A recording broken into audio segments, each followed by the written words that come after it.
अस्सलामुअलैकुम। आज हम chapter number 2 9th class start करने जा रहे हैं, जिसका नाम है structure of atom. My name is Hafsa Anjum. आज हमारा 8वां लेसन है, तो हम स्टार्ट करते हैं। बिस्मिल्लाहिर्रहमानिर्रहीम। सबसे पहले हमें पता होना चाहिए कि एटम क्या होता है। तो एटम हम जानते हैं, एटम मैटर की स्मॉलेस्ट यूनिट है। ये हम पहले भी पिछले चैप्टर में डिस्कस कर चुके हैं। स्मॉलेस्ट यूनिट का मतलब ये है कि इससे छोटा कोई पार्टिकल मौजूद नहीं है। फिर कहते हैं कि एटम्स ही वो बेस है जिसको हम मॉलिक्यूल और कंपाउंड में डिफरेंस शो कर सकते हैं, क्योंकि मॉलिक्यूल्स में एटम्स सेम होते हैं और कंपाउंड्स में एटम्स की टाइप डिफरेंट होती है। फिर हम कहते हैं कि एटम इनडिविजिबल है, कि हम इनको फर्दर डिवाइड नहीं कर सकते, तभी तो हम इसको कहते हैं कि ये मैटर की स्मॉलेस्ट यूनिट है। लेकिन ऐसा भी नहीं है कि ये सबसे छोटा है। एटम फर्दर 3 पार्टिकल्स पर मुश्तमिल होता है, इलेक्ट्रॉन, प्रोटॉन एंड न्यूट्रॉन। यानी ये इसके अंदर पाए जाते हैं। यानी अब एक एटम इलेक्ट्रॉन, प्रोटॉन और न्यूट्रॉन से मिलकर बनता है। तो आज के लेसन में हम यही पढ़ेंगे कि एटम की डिस्कवरी कैसे हुई, फिर एटम के अंदर पाए जाने वाले पार्टिकल्स की डिस्कवरी कैसे हुई और किसने की।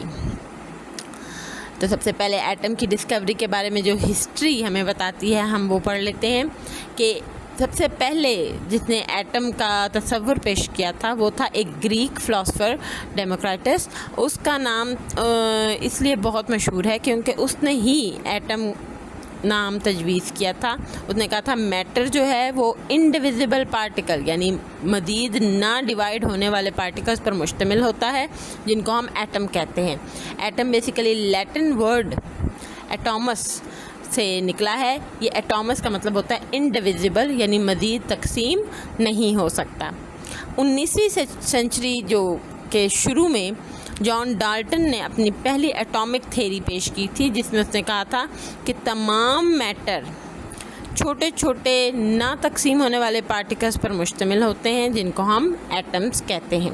अब ये तकरीबन सेम बात है जो पहले हमने पढ़ी है, लेकिन उसने और क्या बताया, उसने साथ ही ये भी बताया कि एटम को सब डिवाइड नहीं किया जा सकता। और 20th सेंचुरी की बिगिनिंग में कुछ साइंटिस्ट ने एक्सपेरिमेंट्स किए और फिर एटम के सब पार्टिकल्स को डिस्कवर किया।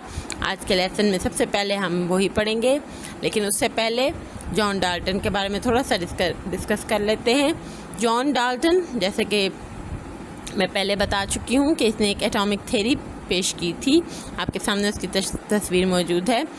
जॉन डाल्टन ने कहा था कि atom indivisible hard dense sphere पर मुश्तमिल होता है, जो कि मिलकर कंपाउंड बनाता है। ठीक है जी। अब जॉन डाल्टन की एटॉमिक थ्योरी वैसे तो केमिकल कॉम्बिनेशन को बहुत अच्छे से एक्सप्लेन कर देती थी, लेकिन मसला कहाँ पर हुआ, जब हमने कुछ एलिमेंट्स को यानी रब किया कपड़े के साथ या फ़र के साथ, तो इलेक्ट्रिसिटी प्रोड्यूस हुई। आप जानते हैं कि किसी भी चीज़ को जब आप फ़र के साथ रगड़ते हैं और फिर कटे हुए पेपर के करीब लेकर जाते हैं, तो वो पेपर को अपनी तरफ अट्रैक्ट कर लेती है। अच्छा, अब हमने जॉन डाल्टन ने सबसे पहले यही बात की कि इन प्रॉपर्टीज़ को एक्सप्लेन नहीं किया जा सकता। अच्छा, तो हम कहते हैं कि जैसे कंघी को हम अपने कपड़े पर रगड़ कर कटे हुए पेपर के करीब लेकर जाते हैं, तो उसको अपनी तरफ अट्रैक्ट कर लेती है। तो ये प्रॉपर्टी गिलास में या दूसरे मैटर्स में ये एक्सप्लेन नहीं कर पाया था कि ये इलेक्ट्रिसिटी प्रोड्यूस क्यों होती है। तो इसके लिए फर्दर डिस्कवरीज हुई 19th सेंचुरी में और 20th सेंचुरी में, जिससे डाल्टन्स एटॉमिक थ्योरी को बहुत नुकसान पहुंचा। वो बिल्कुल रद्द कर दी गई। उसको कहा कि हार्ड स्फीयर नहीं होता एटम के अंदर ज़रूर कोई ना कोई चीज़ पाई जाती है जिसकी वजह से इलेक्ट्रिसिटी प्रोड्यूस होती है। तो अब जॉन डाल्टन का हमें ये स्ट्रक्चर देख लेते हैं कि उसने कहा था कि इलेक्ट्रॉन्स इर्द गिर्द रिवॉल्व करते हैं और उसके सेंटर में एक हार्ड स्फीयर होता है। ठीक है जी। अच्छा, अब हम कहते हैं कि सब एटॉमिक पार्टिकल्स एटम के कौन कौन से हैं। तो स्ट्रक्चर देखिए, सेंटर में एक हार्ड स्फीयर है, उसके अंदर न्यूट्रॉन्स एंड प्रोटॉन्स पाए जाते हैं, उसको हम न्यूक्लियस कहते हैं। इर्द गिर्द में सर्कुलर मोशन में जो बॉल्स मूव कर रहे हैं उनको हम इलेक्ट्रॉन्स कहते हैं। तो हम कहते हैं कि there are 3 subatomic particles. Protons and neutrons are present in the center of atom called nucleus and electrons revolve around it. अब इनकी थोड़ी सी प्रॉपर्टी देख टेबल की सूरत में सामने आपके कि इलेक्ट्रॉन्स, उसका सिंबल नेगेटिव, वो न्यूक्लियस के इर्द गिर्द पाया जाता है, उसका मास 9.1 × 10⁻⁻28 होता है। प्रोटॉन, उसका चार्ज पॉजिटिव होता है, सिंबल P होता है, न्यूक्लियस के अंदर पाया जाता है, 1.67 × 10⁻24 ग्राम्स उसका मास होता है। न्यूट्रॉन, उसका चार्ज न्यूट्रल होता है, वो न्यूक्लियस के अंदर पाया जाता है, वो N के सूरत में शो किया जाता है, सिंबल है, और मास इसका प्रोटॉन के बराबर है 1.67 × 10⁻24।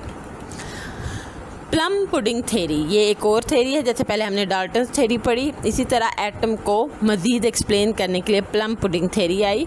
अब प्लम पुडिंग थ्योरी क्या कहती थी कि अब जब प्रोटॉन डिस्कवर कर दिया गोल्डस्टाइन ने और इलेक्ट्रॉन डिस्कवर कर दिया जे थॉमसन ने, तो ये एक बात उन्होंने जे थॉमसन ने अपना एटॉमिक मॉडल पेश किया। उसने कहा कि प्लम जिस तरह पुडिंग के अंदर डिप होता है, बिल्कुल इसी तरह न्यूक्लियस के अंदर, सॉलिड न्यूक्लियस स्ट्रक्चर के अंदर इलेक्ट्रॉन्स डिप्ड होते हैं।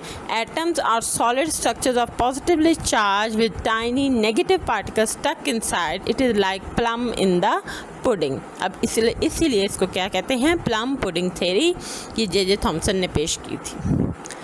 अच्छा, अब हम बात कर लेते हैं जे थॉमसन के बारे में। जे थॉमसन, ये स्ट्रक्चर भी आप देख रहे हैं कि ये एक हार्ड स्फीयर है और उसके अंदर ही इलेक्ट्रॉन पाए जाते हैं और प्रोटॉन भी पाए जाते हैं। तो जे थॉमसन एक ब्रिटिश फिजिस्ट था। 1906 में इसको नोबेल प्राइज़ मिला था फिज़िक्स में, क्योंकि उसने इलेक्ट्रॉन को डिस्कवर किया था और गैसेस में इलेक्ट्रिसिटी की कंडक्शन को स्टडी किया था। कंडक्शन मीन पास कर सकते हैं। अच्छा, अब हम आगे बात करते हैं discovery of electron. Discovery of electron sir William Crookes ने 1879 में किया था। उसने एक डिस्चार्ज ट्यूब में गैस में से इलेक्ट्रिसिटी को पास किया था, तो वहाँ पर एक शाइनी रेज़ प्रोड्यूस हुई थी। उन शाइनी रेज़ को उसने इलेक्ट्रॉन का नाम दिया था। जे थॉमसन ने इन रेज़ को बाद में इलेक्ट्रॉन का नाम दिया और कहा कि cathode rays basically negatively charge particles हैं, जो कि हाइड्रोजन से भी 1837 टाइम्स हल्के होते हैं और ये तमाम एटम्स में पाए जाते हैं। बाद में इनको इलेक्ट्रॉन्स कहा गया। अब एक्सपेरिमेंट देख लेते हैं। एक्सपेरिमेंट की एक डिस्चार्ज ट्यूब है, उस पर एक हाई बैटरी वोल्टेज के साथ 2 electrodes, cathode and anode, negatively and positively charge electrodes लगा दिए गए हैं।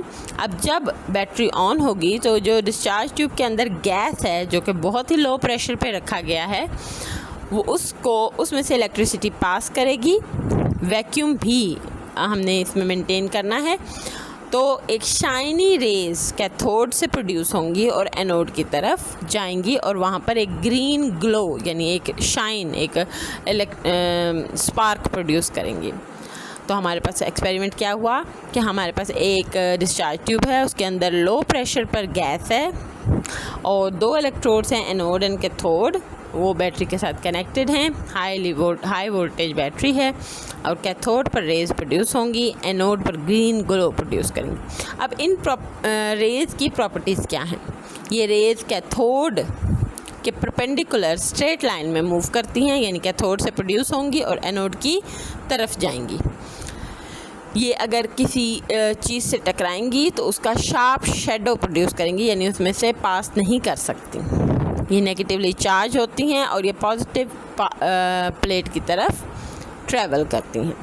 ये टेम्परेचर रेज़ कर देती हैं अगर किसी बॉडी पर पड़ती हैं। जैसे आप सूरज को देखते हैं, एग्ज़ाम्पल के तौर पे मैं बता रही हूँ, सूरज की रोशनी, सूरज की रेज़ जब किसी चीज़ पे पड़ती है, वहाँ थोड़ी देर बाद गर्माइश फील होती है ना, बिल्कुल इसी तरह अगर कैथोड रेज़ किसी पर पड़ेंगी तो वहाँ का भी टेम्परेचर इंक्रीज़ हो जाएगा। जे थॉमसन ने इसकी E/m यानी charge to mass ratio find out की थी और ये रेज़ डिस्चार्ज ट्यूब में जब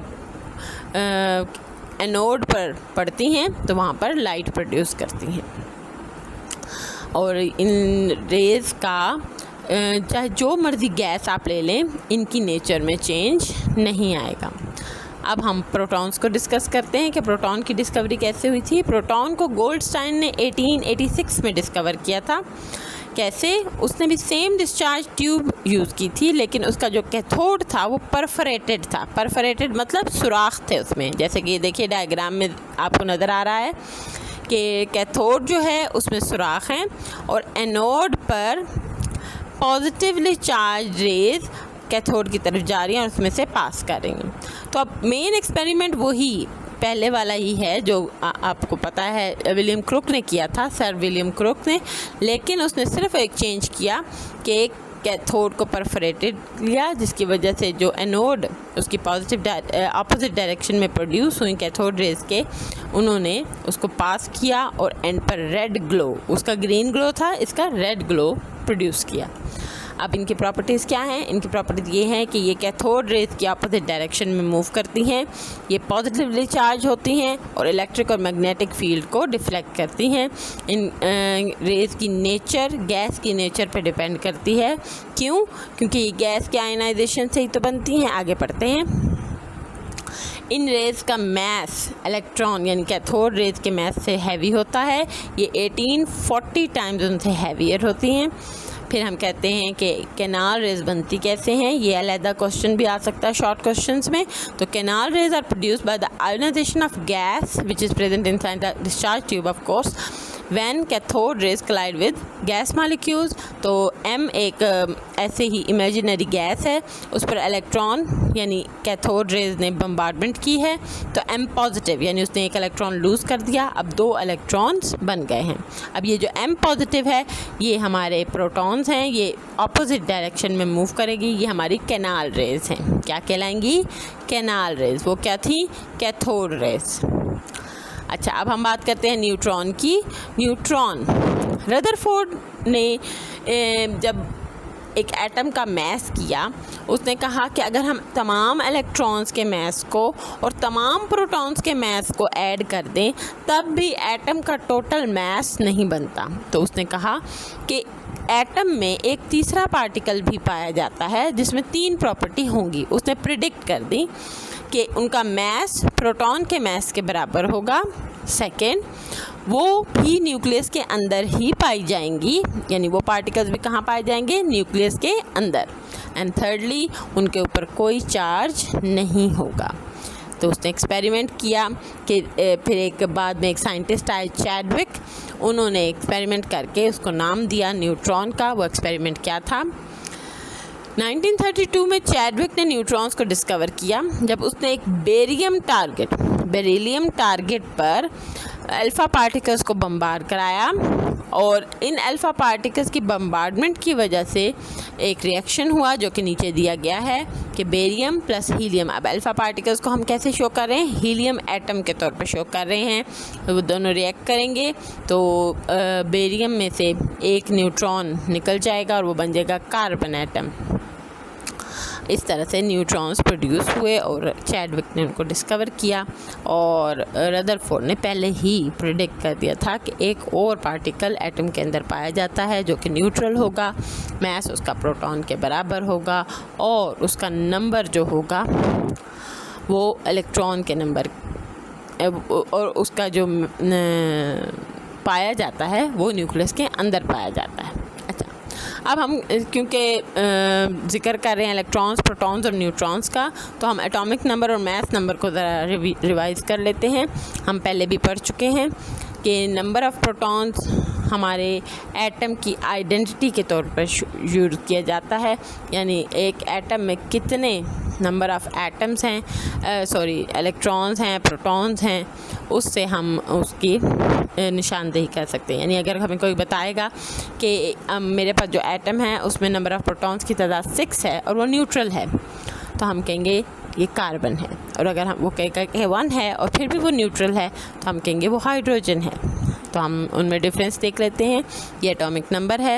atomic number basically number of electrons nucleus के इर्द गिर्द जो घूम रहे होते हैं उनके नंबर को, या नंबर ऑफ़ प्रोटॉन जो न्यूक्लियस के अंदर पाए जाते हैं उनके नंबर को एटॉमिक नंबर कहा जाता है। इसको कैपिटल Z से शो करते हैं। और हाइड्रोजन H11 उसमें Z यानी एटॉमिक नंबर क्या है 1। और कार्बन के लिए एटॉमिक नंबर क्या है 6। अच्छा, मास नंबर क्या है? It is the number of protons and number of neutrons, यानी दोनों का सम लेंगे, दोनों को ऐड करेंगे। न्यूक्लियस के अंदर जो पाए जाते पार्टिकल्स हैं तो उनको हम मास नंबर कहेंगे। उसको हम कैपिटल A से शो करते हैं। हाइड्रोजन का ये 1 ही है क्योंकि इसके पास कोई न्यूट्रॉन नहीं होता। कार्बन के केस में इसके पास 6 प्रोटॉन्स और 6 न्यूट्रॉन हैं, तो 6 + 6 = 12।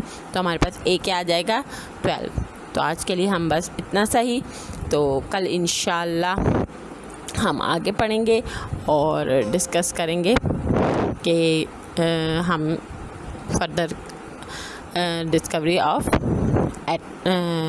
एटम और उसके पार्टिकल्स को। Thank you. कोई प्रॉब्लम हो तो प्लीज़ कमेंट्स में ज़रूर लिखिए।